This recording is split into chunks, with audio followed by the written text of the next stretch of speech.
నాకు ఆ గ్రహానికి ఇస్తుంది. అమ్మ, ఆచరించకపోవడం అనేది ఏం లేదు తల్లి.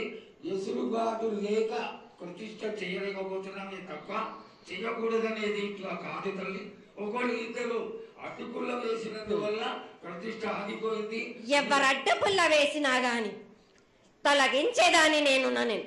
ఇంకా మాత్రం నేను ఊరుకోను. నేను ఎవ్వరు అడ్డొచ్చినా నేను వాళ్ళను మాత్రం తీసుకుపోయేదే గాని వాళ్ళకు నేను చుక్కలు చూపిస్తాను. ఇంకా మాత్రం నేను మాత్రం ఊరుకోను బాలక. చాలా సంతోషం తల్లి. నువ్వు అండగా ఉండి చేయించుకున్న పక్షంలో తప్పకుండా నీ ప్రతిష్ట చేయించుకుంటాం. ఆగ్రహం వద్దు తల్లి. వాళ్ళు నీ బిడ్డలే, వాళ్ళని కూడా చల్లగా చూడాలి. తర్వాత ఈ సంవత్సరం పసిపిల్లలు బాగా అందరూ ఎలా ఉంటారు. వర్షాలు లేవనుకున్నటువంటి వర్షాలు నువ్వు రాగానే 15 రోజుల్లో ఇంచుమించుగా సరిపడేటటువంటి వర్షాలు కురిసినాయి.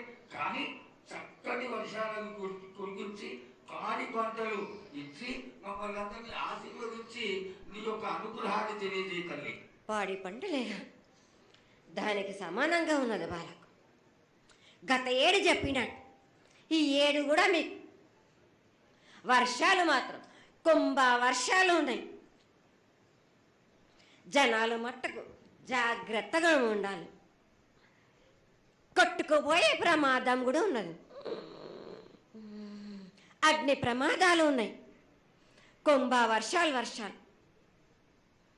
ఏడేడు కాదు, ఈ ఏడు భారీగా ఉన్నాయి. జనాలు మట్టుకు సగానికి సగం కొట్టుకుపోతూనే ఉంటారు. వాళ్ళకు ప్రాణ నష్టం కూడా జరుగుతుంది. అది జరగకుండా ఆపాల్సిన బాధ్యత నీదే కదా తల్లి. ఏడేడు కాదు వాళ్ళు, అది జరుగుతూనే ఉంటుంది. కానీ ఈ ఏడు మాత్రం భారీగా ఉంటాయి. ప్రమాదాలతో పాటు వాయి వరుసలు లేకుండా జనాలు మట్టు బాలబచ్చలు ఇట్లా ప్రవర్తిస్తుంటారు. ఎట్లెట్లా